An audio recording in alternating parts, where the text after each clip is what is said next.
I had never imagined this moment would arrive like this. The grand hall was warm with golden light. Soft laughter echoed in the background as colleagues, friends, and family clinked glasses in my honor. My retirement party. 45 years of hard work, and now, finally, I could relax. I could breathe. I was ready to start the next chapter, one that would include my beautiful wife, Rachel, and her 2 children, Nathan and Lily. I had hoped for a quiet dinner, maybe a few speeches, a toast to the years behind me and the adventures ahead. But nothing could prepare me for the feeling that gripped my chest when Rachel stood up, her face pale, her hands trembling as she passed something across the table toward me. A folder. My heart skipped. "What's this?" I asked, my voice cracking slightly. The air seemed to shift around us. The murmurs from the other guests faded into a strange silence. Rachel didn't speak, but Nathan and Lily sat stiff as statues, their eyes darting between each other. I felt something cold seep into my bones. A pang of unease twisted in my stomach. I opened the folder, my fingers numb, and there it was, divorce papers. My stomach dropped, the world spinning as the words blurred before my eyes. "Rachel, what is this?" I managed, feeling my pulse race. She didn't meet my gaze. Her lips trembled. "I'm sorry, Tom, but I can't do this anymore. I can't pretend." The words hit me like a slap. My mind raced to process what I was hearing, but I couldn't grasp it. We'd been married for just 3 years. 3 years of what I thought was happiness, of late-night talks, of shared plans for future. I'd poured everything into us. My heart, my savings, my soul. "Rachel, please." My voice was pleading now, a part of me refusing to believe this was real. "I never wanted to hurt you," she whispered, her eyes glossing over. "But it's over. I'm done pretending." The tears were welling up in her eyes, but I couldn't focus on that. My gaze moved to Nathan and Lily. They sat there, silent, watching, their expressions unreadable. Were they in on this? Had they known? My chest tightened painfully. My mind flicked back to the last few months, Rachel pulling away more and more.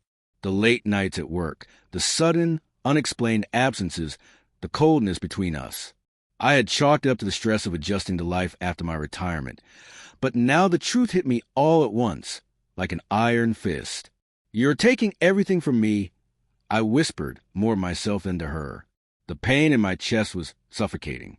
The thought of the life I'd built, the promises I'd made, shattering in an instant. Rachel reached out, her voice cracking as she spoke again. "Tom, you don't understand. This wasn't just about you. I'm not happy. I haven't been for a long time, and I found someone else." I stared at her, unable to process the words. Someone else. Her eyes flickered to Nathan and Lily, her children, and then back to me. "Yes," she said softly.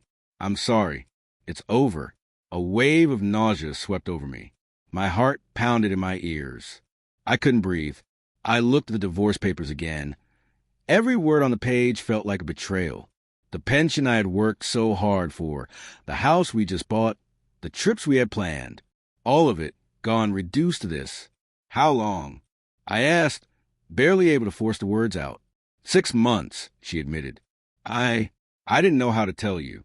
I didn't know if I ever would. 6 months.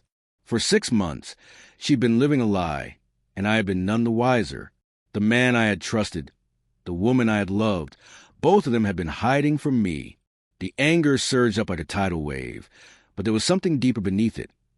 A hollow emptiness, the crushing sense that I had been nothing but a fool. For a moment, I was paralyzed. The room around me spun, and the laughter, the toasts, the congratulations, all of it faded into the background. My life, my marriage, everything I thought I knew, was unraveling in real time. "Rachel, I loved you," I said, my voice breaking. "I trusted you. You promised." She winced. "I know. I'm so sorry. I never meant for it to end this way." I closed my eyes, trying to hold myself together, but I could feel the tears welling up. The worst part wasn't the betrayal. It was the fact that she had never once believed in me enough to be honest with me. The lies, the silence, the crushing sense that I had meant so little to her, that I was just another chapter in her life that she was ready to close. I didn't know what to say. I didn't know what to do. But I knew, at that moment, my world was shattered. And no matter what I did or said, I couldn't put the pieces back together. Rachel's voice cut through my thoughts. Tom, please don't hate me. But it wasn't hate I felt. It was grief. A grief so deep it felt like I was suffocating.